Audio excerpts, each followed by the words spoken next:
Hi friends, this video shows how to update installed apps. Please don't forget to subscribe this channel. Please like and share the video. Go to Media tab. Select Media tab from top left corner. Go to App Library. Under App Library, we can find all the apps installed in this PS5.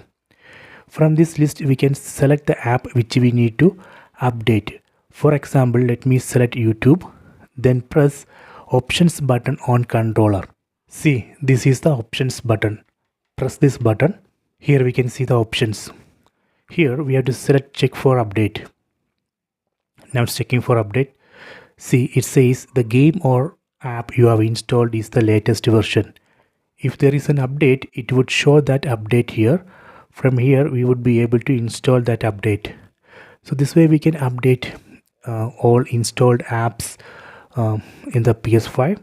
I hope you have enjoyed this video. Please subscribe this channel. Please like and share the video.